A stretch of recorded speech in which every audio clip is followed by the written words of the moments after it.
If there's one thing that any longtime fan of Miraculous knows, it's that the show and the fandom can be a pretty toxic place at times. And I mean, all fandoms can be, I suppose. Not an especially uncommon thing. I used to be big into the Star Wars fandom, and that place is truly a radioactive biohazard zone, particularly whenever there's a new release. And so, Miraculous is not as bad as all that, and honestly, it is a breath of fresh air in that respect. But it does have its own detractors within the fanbase itself. There's often a lot of discussion on social media and forums and whatnot, and a lot of it's negative, and there's criticism for anything and everything at times, and I'll fess up, I contribute to this kind of stuff quite a lot. I mean, there's a lot to complain about at times, in all fairness. The classic complaints, of course, usually center around the characters. Is Marinette overexposed by the story at the expense of other characters? Is she a Mary Sue? Is she a weirdo stalker? What about Adrian? Look how they massacred my boy! He should be treated by the story in the same way that Ladybug's treated. He's just as important. This is bullshit. It's a scam. Chloe had a redemption arc in progress. What the hell's going on here?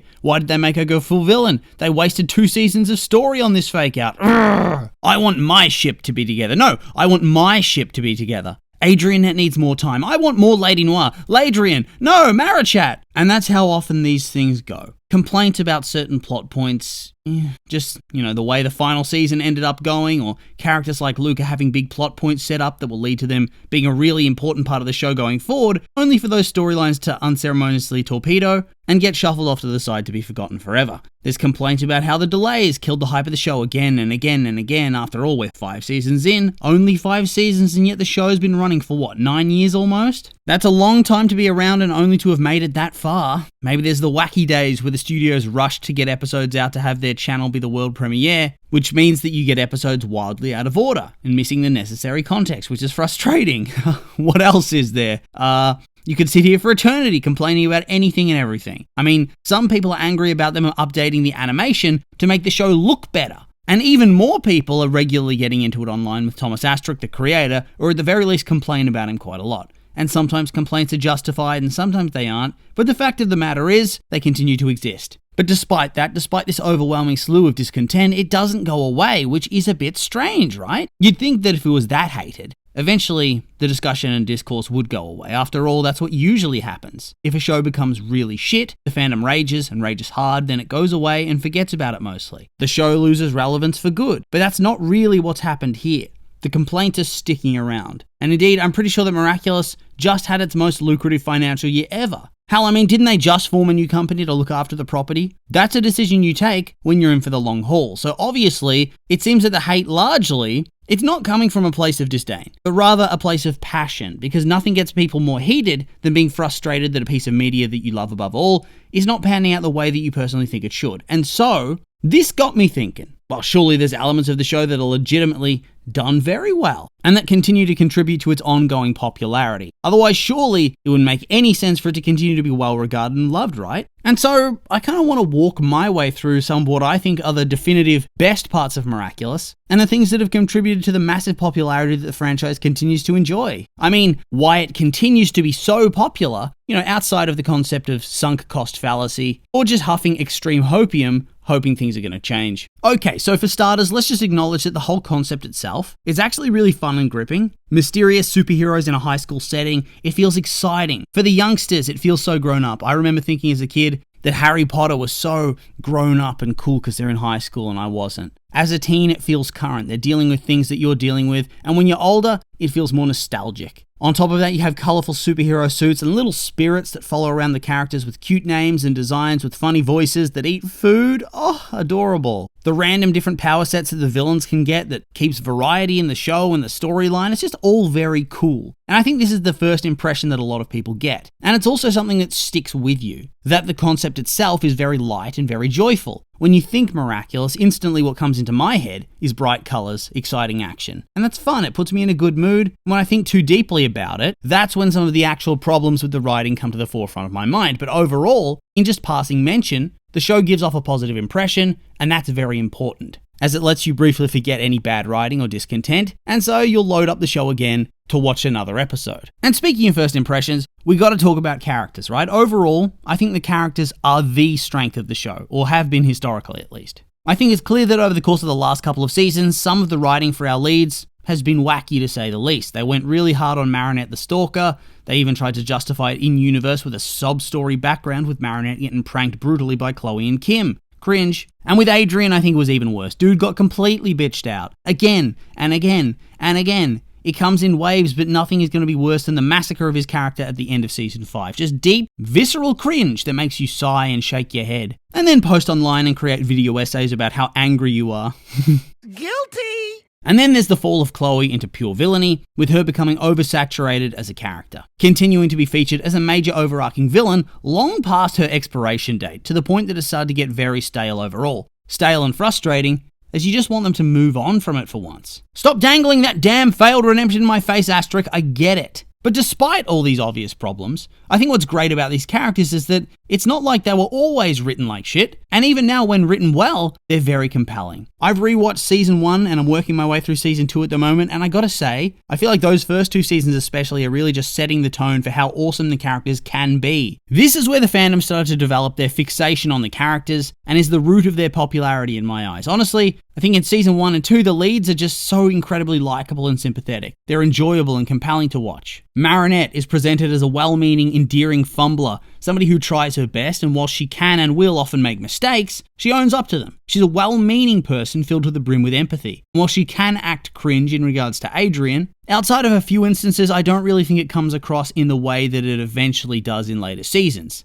And you can say the same for Adrian. In those early seasons, compared to what he becomes, it's night and day. He's funny, there's far more plot involved with a lot more character agency, he has a fully formed personality, he can be snarky and witty and cheeky, and he feels more grounded too. He's used as a character with a fully formed life, in which part of that life is being neglected by his dad. Later seasons turn him into more of a sidekick, a simp, and a wimp, a plot device who's there to endure trauma porn to make the audience feel sad or angry. His personality, it crumbles away. And then there's the likes of Chloe. Early seasons, Chloe is on another level. I tell you what, this is peak. She's funny, and yeah, she's mean, but when she cuts someone down in these early days, it is truly amusing. She's got some zingers. Her storylines have more depth than just mean girl is mean and bratty and awful. She had depth as a character. She was charismatic and entertaining and held your attention. A really compelling villain who had a slow turn to the heroic side of things, but for selfish reasons. And I think for a lot of people, these are the seasons and the versions of the characters that got them into the story for the first time. Same with me. And so you get this vision in your head of, this is what the character truly is. This is how they should be portrayed. This is their canon self. And it keeps you coming back to the show again and again and again in the hopes they return to that vibe. And even when they do it for just a scene or two or an episode, you go, oh yes. And you leave feeling very satisfied. Honestly, at this point, it is too late for Chloe, but I think even Adrian can be pulled back from the cringe abyss. And hopefully they do it. Because ultimately, it's such a huge part of why the show continues to be so popular. These characters are so loved.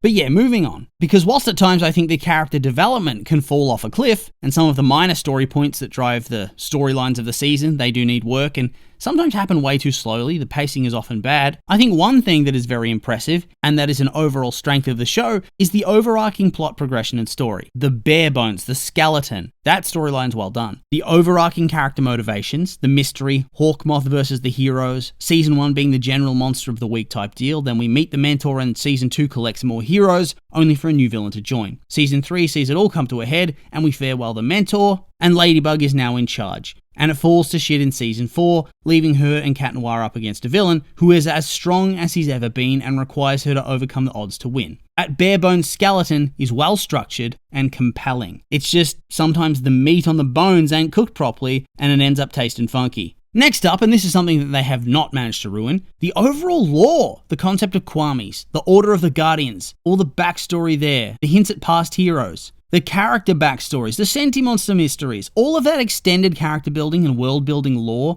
it's a balm on my soul. And I feel like even when the more immediate story is shit, that overarching stuff is done well and keeps me very satisfied. I love lore. Excellent. Really, whenever they have an episode that intentionally heavily focuses on the wider lore and backstory, you know it's going to be a banger, because it always is. And then the quintessential one, the big kahuna, it's the love square. Bruh, you can't have a video that talks about the best things in Miraculous, the things that keep people coming back for more and more and more. A video that talks about what the show has done right without mentioning this bad boy. Is the pacing of the love story always good? No. But my god, shipping has made this show what it is. I think it's such a fucking genius concept to trick a fandom into creating alternate competing ships of various different flavors that are the same two people again and again. Again and again and again and again. Simply different aspects of themselves in different contexts. There's something for everybody. Adrianette for the lovers of oblivious schoolboy being crushed on heavily by a person he considers a close friend, only to find love growing from his side too. Ladrian is for the fans of mutual pining and blushing and awkwardness. Marashat, legit, just, it's always simmering with tension. Both generally think they have no skin in the game, and so they act more natural with one another. Flirty, but not trying too hard.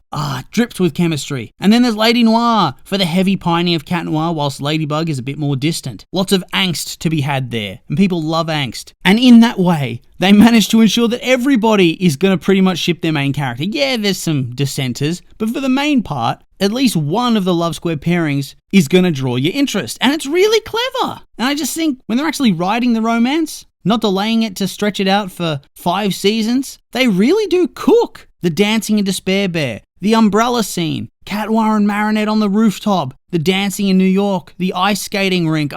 Memories. Hell yeah. And so overall, I think there's a lot to love about Miraculous. And whilst we do get bogged down in the bullshit quite a lot, and rightfully so, there's a lot to complain about. There's also a lot that keeps us hanging around, ready to get served up with some more again and again and again. And so, yeah, not much else to say other than that, so I would just remind you these have all been my opinions, and I'd like to hear yours. What did you think of what I've had to say? Do you agree with my thoughts on the best parts of Miraculous? Do you disagree? Is there anything you'd add? I'm curious for your thoughts, so make sure to like, comment, and subscribe, and let me know.